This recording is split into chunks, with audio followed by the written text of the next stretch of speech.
Welcome to the Unity Guides Interviews with Experts series. My name is Clayton Stenson. I'll be your host today. This series is brought to you by the Unity Guide, where we help develop Unity within companies running on the Entrepreneurial Operating System. And we do this through fractional integrator services and coaching for the visionary and or integrator. So Jon Fox is a EOS implementer from Lexington, Kentucky. We actually have a shared client, Service Master Trifecta in Louisville, Kentucky, and Nashville, Tennessee. So we connected over that and decided we should share a little bit about quarterly conversations and what we know about that and the importance of it. So Jon, can we just start off, and can you share a little bit about EOS for anyone who's watching and maybe doesn't know what EOS is? Yeah, well, first of all, thanks for spending some time with me, Clayton. It's been awesome getting to know you over the past, I guess, 6 months or so working with Service Master. And yeah, so I appreciate the opportunity to share and spend time with you. So a little bit about EOS, for those of you that don't really know much about it, maybe you've heard about it, but don't know that what it's really all about. Ultimately, it's a complete system with super simple tools that are designed to help leadership teams come together and really kind of accomplish three things that we call vision, traction, healthy. So vision, just from the standpoint of getting the leadership team totally on the same page with really who they are, where they're going as a company, and what their plans are to get them there. Traction, meaning that we help them instill discipline and accountability. So when you look around, people are actually executing on that vision every day. And healthy, meaning that we want them to become a cohesive, like open and honest, fun-loving team that just loves working together every day, because most don't. That may surprise you, but most leadership teams do not really enjoy spending lots of time together. And so what we've really noticed is that as the leadership team goes, so goes everything else in the company, right? I tell my clients all the time, the organization is going to be an expression of this leadership team, good, bad, and ugly, right? And so the leadership team adopting these tools and experiencing vision, traction, healthy, that's going to distill down and migrate down into the rest of the company. So you look around, and everybody shares the same vision, is rowing in the same direction.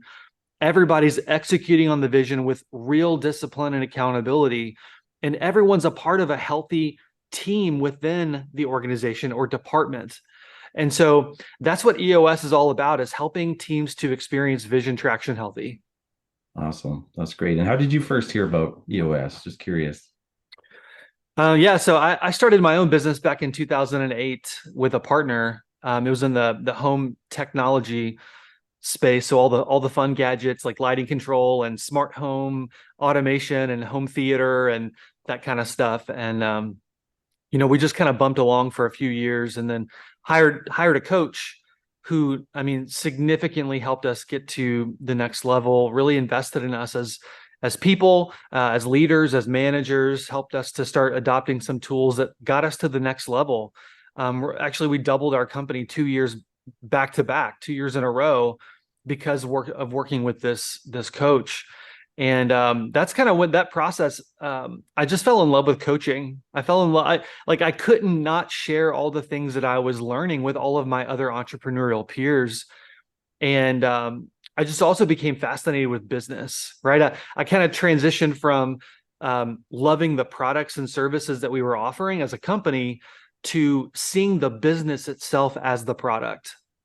And I just became fascinated with making that better. And so in 2018, fast forward, years down the road, I kind of just went through a personal season of just, I don't know, I tell people it was like a third life crisis. I wasn't old enough to have a midlife crisis, so it was like a third life crisis, and just really questioning what I was doing every day, and something felt off. And so long story short, decided to transition out of the company. I sold my equity to my partner. And so the big question was, what's next? And I really had an affinity for coaching, but I had all the imposter syndrome of like, who would ever listen to me? Why would I be a good coach? I'm too young, all the things. But that's when my personal coach at the time handed me the book Traction. He's like, "Hey, John, you're kind of a framework structured thinker. You may really enjoy this book." So I read the book. I was instantly like, where has this been my whole life? Like, it just made sense out of so many of the issues that we experienced in business, especially with me and my partner. And so I read the book. I fell in love with EOS and learned about the community of implementers out there who help companies implement the system. And it was a no-brainer for me. So that was about 4.5 years ago. Awesome. That's great. All right. Well, let's transition into our conversation about quarterly conversations. So, John, from your perspective, what is a quarterly conversation? Why do you feel like it's so important? The simple definition of a quarterly conversation is it's a it's an undocumented, casual conversation that you are having with each of your direct reports one on one every 90 days. And the primary objective of a quarterly conversation is ultimately just to dig into what's working and what's not working. That's it. I mean, we'll probably go into some different techniques and tools and some things like that. But at a high level, it's just to connect with each person one to one to see what's working, what's not working. And in February of 2022, all the EOS implementers got together for their annual kind of collaborative exchange, and we had a guest speaker, Patrick Lencioni, who has written a lot, Five Dysfunctions of a Team, The Ideal Team Player, amazing guy. But he came and spoke for a couple of hours, and one of the things that he said really stood out to me. And he said that every employee really wants three things. They want to one, they want to be known by their manager. Like, they want to be known, they want to be seen, they want to be heard as a human being, not just as a number, not just as a worker bee, not just as a doer, but like as a human. They want to be known by their manager. The second thing is they want to know why their job matters, and they may never verbally express that, right? They may never use those words. Why does my job matter? But at their core, they want to know, like, is what I'm doing every day serving some sort of purpose, right? Or is it just meaningless? And then the last thing they really want is to know what it means to win. They want to know what it means to win. Like, some people they may say that they're there for the money, but at the end of the day, like, everybody wants some sense of accomplishment. Like, I'm doing something that's winning and not losing. Am I doing my job well? Right? Am I finding favor in your eyes? Am I hitting my numbers? Am I going to get fired tomorrow? Right? Do I have any pulse or any sense of whether or not I'm doing something that's winning or losing? And so, to me, even though Patrick Lencioni isn't like an EOS guy, he loves EOS, but like, that really resonated with me as kind of the reason why we connect and do these quarterly conversations with each of our direct reports. That's really good. I wanted to take notes there, but I have it recorded, so I'll look back. um, why do you think so? I went for a run with a friend of mine this morning, and I was telling him that we were going to do this chat this morning, and he said, my bosses, they say, your quarterly conversation is results. If you're getting results, that's your feedback. You're doing great. So why do you think a lot of visionaries or leaders in general approach it that way and don't take that time to do these quarterly conversations? So to make sure I understand what you're saying that as long as they're getting, what do you mean by results? Yeah, he said that his bosses, all they care about is results. That if you're getting, he said that his boss would say, if you're getting results, that's your feedback. If you're not getting results, that's your feedback. Like, step it up, or you're doing great because you're getting the results. There is no real quarterly conversation or annual conversation, and that's been very common for me in the past. Why do you think people don't do these kinds of things like quarterly conversations and reviews and stuff like that? That's a great question. I don't know if I am an expert in this answer or anything, but I feel like most people, most managers, most bosses, they don't really know how, Mm-hmm. and they don't see the value in it. Mm-hmm. And at the end of the day, what's interesting is that owners and bosses want results, but sometimes the results that they want are really just in terms of dollars, Hmm. numbers, and not the health of the team. Hmm. And you know what? Like if that's what they don't want, if they don't care about that, then they don't care about that. Yeah, I Um, wonder if it's fear. Like you said, they don't know how to do it. Some of it's fear, I think, and busyness. mm, But I think some fear that they don't know how to do it, and they don't know, how it's going to go, or they don't know what's going to be, what's going to come up, right? mm, In the conversation. Um, Fear of entering the danger, perhaps, mm. like we've talked about before in our quarterlies. And, I think it's really important to be open and honest, right? And if Yeah. that's not the culture of your organization, I think it can be a little scary, right? To sit down and have a conversation about what's working, what's not working. What do you think of that? I completely agree.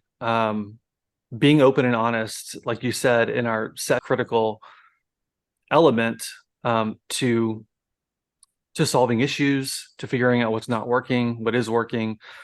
And really when it comes down to entering the danger and being open and honest, and I started actually explicitly saying this in setting up the days with my clients, is that without open and honest, we don't grow, right? When we're not open to what other people might feel and think, and if we're being honest, a lot of managers and bosses really are not open to what their direct reports think or want or sensitive about what, and like hold on to what we believe. We just don't grow. Mhm. And when we're not honest, the other people in the room don't grow. They don't get a chance to glean from where we're coming from, because we often have super valuable insights and feedback and ideas to offer that other people can grow from as well. And I think that there's another element to open and honest and entering the danger that sometimes we even overlook. And um, it's that people who are open and honest are freer, right?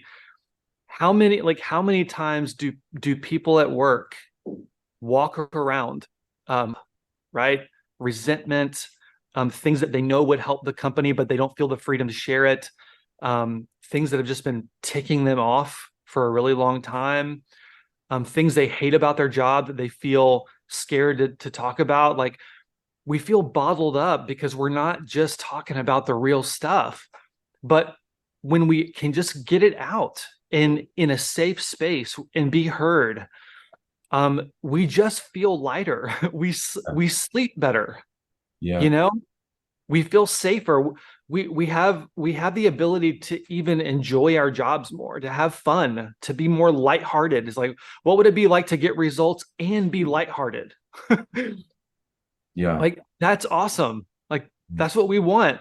And so entering the danger and being open and honest, it's about growth, but it's also about freedom. Mm, that's good. That's good. That's one thing I really hate when people are playing games, or when you feel like you have to position things, like just Yeah. let go of all that, be open and honest, enter the danger. And I know for me, so much of my own growth and the Mm, people that I've been, had direct reports or relationships with, whether in business or in church or in my personal life, the growth comes when we're open and honest, and hmm share something. It's like, hey, man, I noticed this, that this is happening in your life, and I feel like it's holding you back. You mm, know, I think you should do this, right? And I've had situations where I've had to be open and honest and enter the danger, where people maybe didn't like it mm, initially, what I had to say. But in the long run, they thank me for it because it was right, and it was helpful to them. But we have to create space for it, right? And a quarterly conversation is a way to create space to have that conversation. But if you're not doing it everywhere else, it's not going to happen in the hmm either, I would say. Uh, Yeah.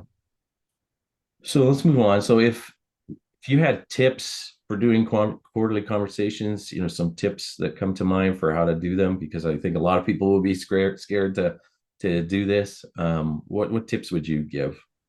for that? Yeah, it's a good question because it's one thing to agree in theory. It's like, yeah, let's get together with each of our people and give them some feedback and have a healthy discussion. Like that sounds great, but like where do I start?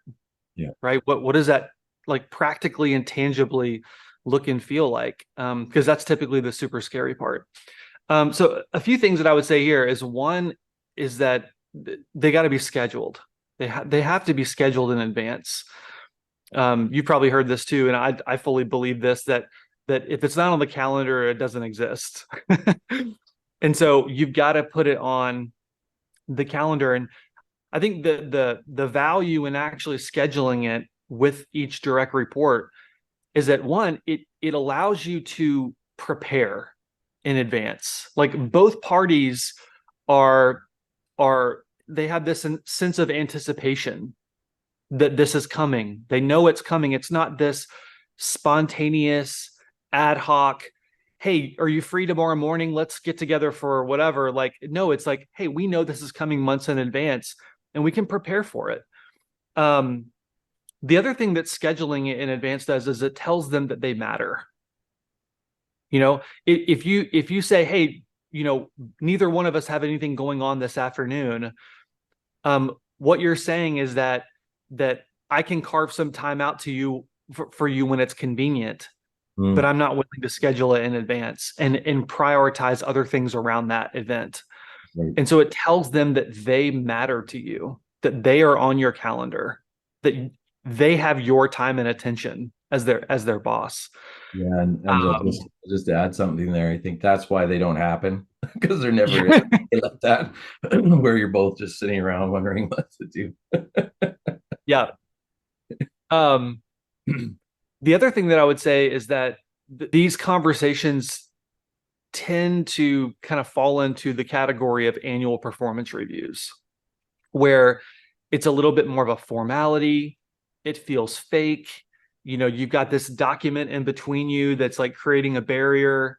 It's like, I just need to fill this form out. I need to ask you a few questions. And that is absolutely not the heartbeat behind quarterly conversations. This is all about being real. This is all about being vulnerable. This is all about a human being connecting with another human being. It's face to face, right? And so make sure that there's substance in the conversation. Because even when I teach my clients how to have great level 10 weekly meetings, I tell them like there's the form that we're following, there's the agenda, like there's value there, but there's also the substance, right? Did we enter the danger? Did we have meaty conversations? Right? Were we engaging with each other, or did it feel like a formality? And so we want to make sure that there's substance and realness in that conversation. Just be yourself, be a human being, right? Um, Another thing I would say is to go offsite.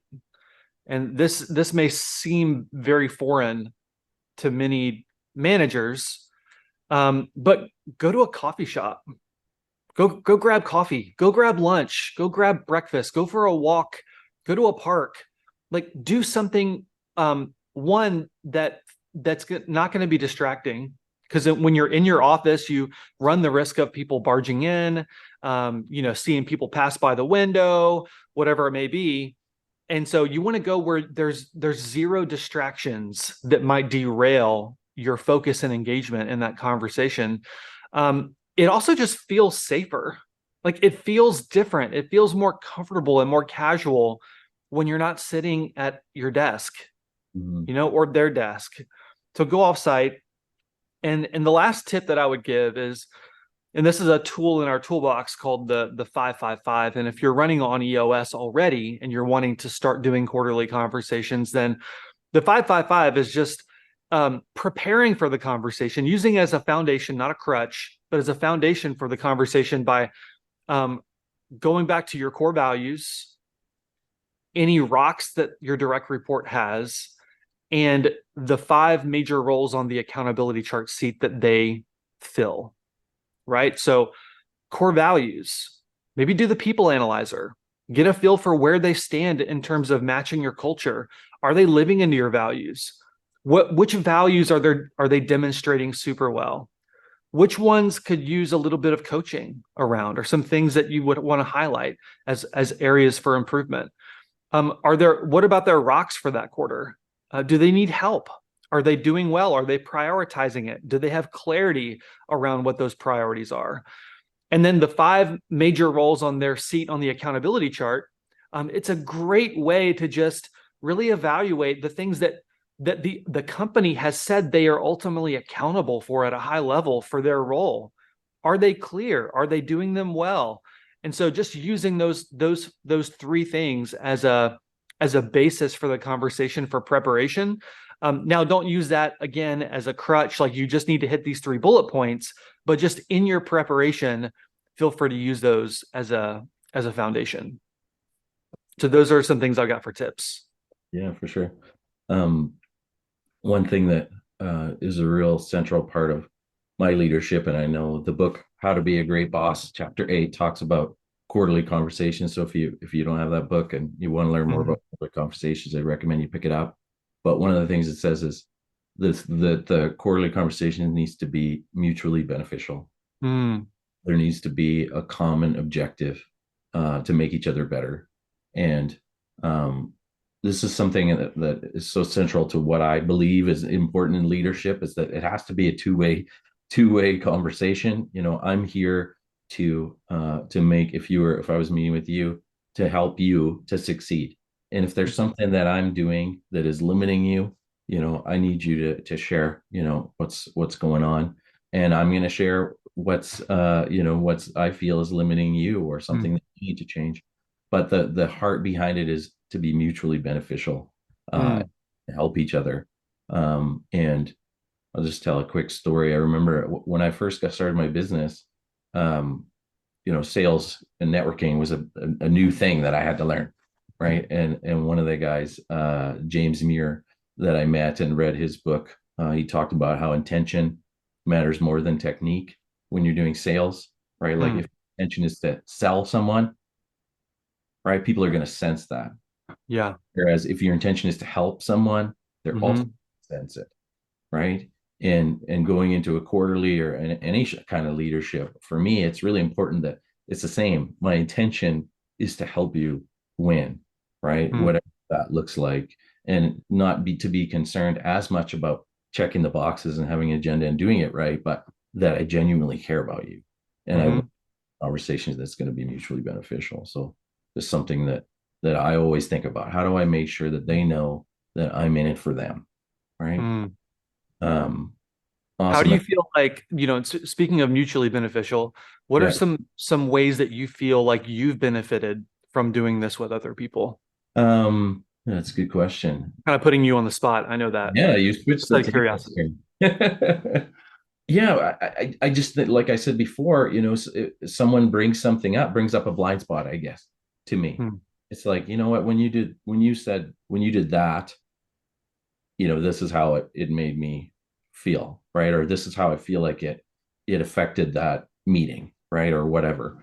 I can't think of a specific example, but it's like, oh, geez, I didn't mm, realize that, right? It's like having an open and honest conversation where someone shows me a blind spot, because I have blind spots. There's absolutely mm, no doubt about it. And I actually was thinking about this recently, because I feel like I haven't been getting as much feedback recently, and I'm kind of mm, excited to do quarterly conversations because I don't feel comfortable when I don't have feedback, right? Like mm, I want to know, like I feel like, is there a blind spot here? Like I want to get into it, because if mm-hmm. blind spot, I'd rather know, right? Rather than go Yeah. down a path that is not going to lead us to success, right? So Right. as much as it's uncomfortable to hear feedback, I Mm, it's much more uncomfortable to fail. yeah. I'd What rather. would you say to like if you were just if your audience for a second wasn't me, but it was some of the managers at Service Master, right? Our shared client. Yeah. What are some things that you might say to them that are ways that they could potentially benefit from doing these quarterly conversations? Hmm. Hmm. Um, I think better relationships, Hmm. right? Um, well, in our quarterly meeting, I was like, we have to do quarterly, we have to do this, right? Um, I think, like I just said, people need to know how they're doing. Like if they don't know how they're doing, what happens is they fill in the gaps. Actually, I have a great story for this. Mm, let's hear it. So, so before I was integrator, the first time I heard about EOS, I was an estimator at the construction company, and my visionary was not very good at feedback.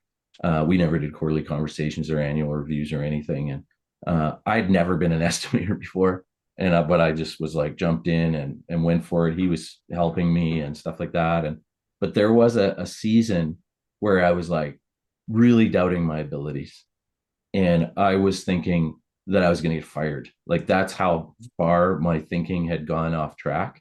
And I was like, oh man, I'm going to get fired. I'm not doing a very good job. Like I was really in a head trash space. And my boss reached out to me. He's like, Clayton, I want to go to this site, look at this job, but let's carpool, right? Like we'll go together and we'll come back afterwards. And I was freaking out, right? I was like, oh my gosh, like, he's gonna fire me. Like I was just in a really bad headspace. And then on the drive there, he said, Clayton, you know what? You're doing a really awesome job. Like I'm really impressed how quickly you've picked all this up and how Mm, well you're doing. And in fact, I want to give you $1,000 a month raise. wow. And I was like, what? Like in my Mhm. mind, I'm like, that's great. But how far off track was I in my mind? Right. And that was because of a lack of feedback and communication. Right. So I think, you know, we can get rid of a lot of that gray area and the risk, right, of people, even potentially leaving or self-sabotaging or whatever, just by closing that communication loop. And so I think that's why it's so important to me, because I've seen how far off track I've gotten. And I don't want someone to live like that, right? Like I Mm, want to stay connected in the relationship and provide that feedback so that, so they don't go there like I did. Right. mhm. Sense. Yeah, I mean, it kind of comes back to this idea of having great communication. As a leader and manager, one of your primary jobs is to be a great communicator. Mm-hmm. And when I teach some of these concepts in some of the sessions with my clients, I talk about how really the litmus test there is, do you really know what's on each other's minds? Mm-hmm. Do you really know, or are we making assumptions Mm-hmm. about where the other person is? Mm-hmm. And just like you said, like you were making assumptions about where you were, and you didn't know what was on the mind of your manager, and your manager didn't know what was on your mind. And the truth is, most managers don't want to actually know what's on the mind of their direct reports. They're afraid to know, so they don't go there. They're not open and honest. They don't ask the question Yeah. because they don't want to deal with it. They don't want to Mm-hmm. deal with if someone says, "Oh, well, now that I've got your attention, let me give you this list of issues." They don't want to deal with it, so they don't.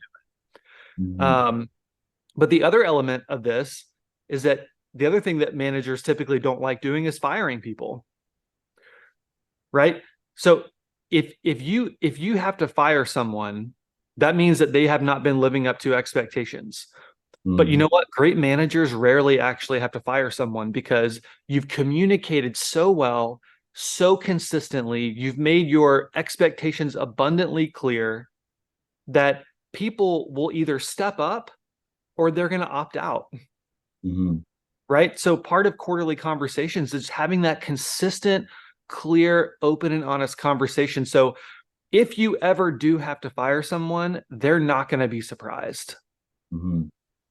If Mm-hmm. you, if they're ever surprised that they got let go, that's your fault as their You manager, not their failed fault. them. I would say you failed them, right? Yep. Like you did not do your job properly. Hmm. Right. Wow. So quarterly conversation, like, is this where you save up all the bad things that people have been doing and them, or kind of Yeah, you just hold it in for 90 days and just bottle it up. yeah, what other tips do you have for Yeah. quarterly Um, conversations? yeah, I wrote down a couple here. Don't bottle it up. Yeah, I mean that is a good point. Like it's not permission to not call things out. or to give them positive feedback in the moment, Mm-hmm. right? We do want to give them positive feedback and negative feedback quickly when we do see things that need to be called out. Mm-hmm. Um, but this is a placeholder every 90 days to make sure that we have solid communication either way. Mm-hmm. A couple of other tips is, one is just to watch your question to statement ratio. So many times what happens is the manager or the boss, they just kind of come and they fill in all of the quiet space. Any dead space, they just fill it in because it feels awkward. Like silence feels awkward.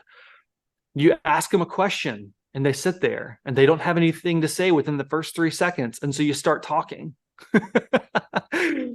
But great managers are like coaches. They ask a great question and they give it time to marinate, give them time to process and digest if they need so. And so just being careful how much time that you're talking. And really the rule of thumb is 80-20, right? You want them to be talking 80% of the time, which means that you're asking questions that draw things out of them, right? You're drawing them out. You're extracting what's in their head, what's in their heart, what are their issues, what are their successes. Like, you're getting a feel for where they are, and you're talking and filling in the gaps 20% of the time. So just really being careful about how much you're talking in those because this is their time to be known. This is their time to be heard. Let them be heard. Mm-hmm. Right? Don't just, they're already used to having meetings where they're just talked at a lot. Let them feel heard. Another thing, and this is in the book too, but being super specific with your feedback, right? Like, there's a huge difference between, hey, you're doing a great job, and I watched the other day when you handled that client situation,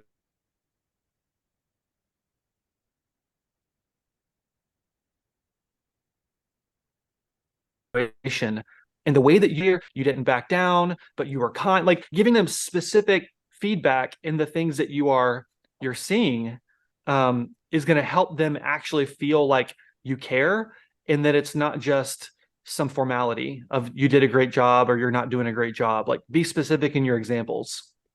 Mm-hmm. um do what you can to make it a safe space. People typically are not going to bring up issues unless they feel safe enough to do so.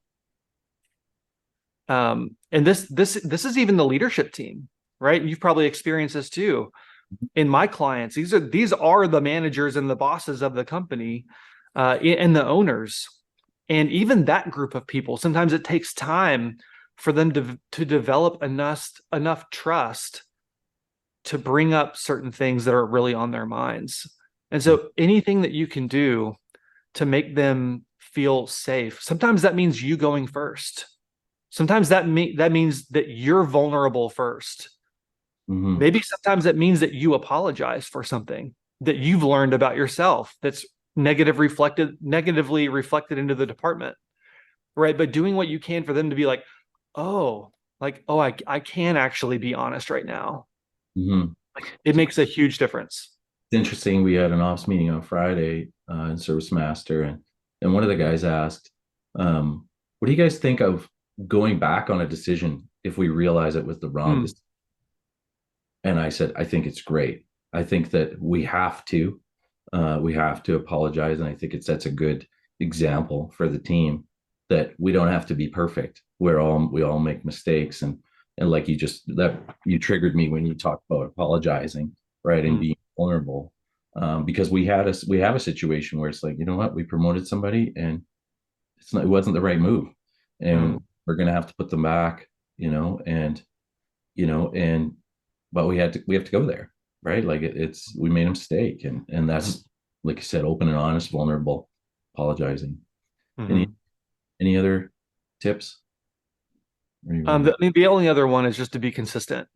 Well, one thing I've learned is that it's easy to, um, So, well, this is somewhat related, but literally just reminded me of a story that a former pastor of mine said. He was talking about how when people acknowledge or tell the world that they're going to write a book, Yeah. everyone's like, "Oh my gosh, that's so awesome. Like we can't wait to hear it. That's going to be so like wow, so few people write books. That's going to be amazing." And they haven't written one word of it yet, but they've just acknowledged that they're going to write a book. And the feedback that they get, almost like it fulfills their need enough to where they never really feel like they need to write the book. They got the satisfaction and fulfillment from all of the feedback from all the people that love them.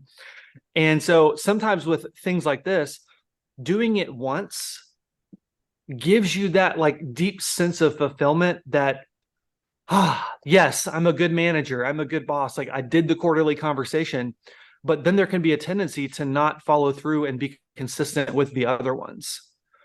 And so making sure that you don't, I forget what the phrase is, rest on your laurels. Is that what it is? Like that you don't rest on your laurels after doing one, that you go ahead and put the next one on the calendar, then put the next one on the calendar, then put the next one on the calendar, and that it becomes a discipline, not just doing it once and then moving on. And then your employees, you've set the example and the expectation that this is going to happen every 90 days.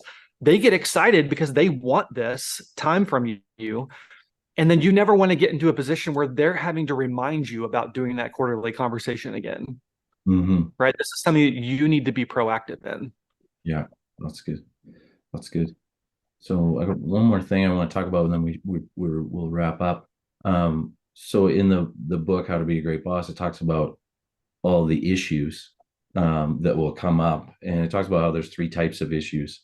And just as an aside, I'm amazed at how much time I spend solving issues as a fractional integrator, like in the L10, in the same page, in one-on-ones, now quarterly conversations. Like there's just issues are just a part of life. And I think it's really important that people realize that that's the case, right? You shouldn't feel bad, or discouraged by the fact that there's always issues. That's just part of life. It's part of business. So anyways, talks about the three different types of issues and how to approach them. What do you have to share about those types of issues and how to approach them? That's a really good question. So the three types of issues in the book are things that cannot be solved, things that it's your job to solve as the manager, and then things that it's their job to solve as the direct report. And it's good to kind of have a framework and some different buckets to put different conversations and issues in, or there's confusion, right? And because you don't want to walk out of the meeting, you taking on all of the issues that they should be solving, right? Because then you're not doing your best work as a manager. You also don't want to put the things that really fall into your bucket onto them when they may have no authority or power to solve them. And you also don't want to waste a bunch of time trying to solve things that just are not going to be solved. So in the book, I love the example. If the company just recently invested in a new CRM for how they manage all their client relationships and all that stuff, and they invested tens of thousands of dollars, and they trained everybody on how to use the CRM, and they've got all the data from their clients in there. And then you're having a quarterly conversation, and someone who's an expert in databases says, well, there's this better option out there, and I really wish that we were using that because that'd make my life so much easier. Right? Well, what issue, where does that issue fall? Well, if you're just being honest as the manager, you're going to say that's unsolvable right now. As much as you may be right, you may even agree with them. Yes, there's a better way. The truth is, we just invested all this time and money into the CRM, and it's not going to change anytime soon. And I just need you to live with it. Right? That's an unsolvable issue that you just need to ask them to live with. That's good. So, yeah. And then obviously the ones that they need to solve are things that fall within their purview and their job responsibilities. And you don't want to take those monkeys on because then they become your responsibilities and they weigh you down from doing super high value activities that benefit the company. Mhm. So yeah, those are the three categories. Do you have any other thoughts or perspectives on that? No, I think we talk a lot about well, both Traction, the book Traction explains EOS, and How to Be a Great Boss talk about monkeys, right? And Mm. not carrying other people's monkeys. We talk about it actually as keeping the monkeys in the right cages. Uh-huh. Right. So yeah, I think I agree with you, like making sure that you're clear on what they are, right? Because I've Mm-hmm. experienced the heaviness of trying to Mm-hmm. solve something that's unsolvable or carrying things that are not mine to carry. It's so important, I think, to categorize them because it can, well, think about it. If it's not, if it's something that only your boss can solve and they give it to you to solve, like the heaviness of that and Mm-hmm. frustration of that. And are they going to be able to, are they going to push back, right? Are they going to resist? Quite often, no. They're just, going to be frustrated and leave, right? We need to build that, accountability and keep it in the right lanes. Mm-hmm. So awesome. Any last tips before we wrap up? Nope. Good. Awesome. I encourage everybody to do this. Like I said, buy the book if you want to learn more about how to do quarterly conversations. If you want to have a chat, I know one of the great things about EOS implementers like Jon is that they'll do a 90-minute session with your team, leadership team, to walk through EOS. This is what it is. These are the 6 components.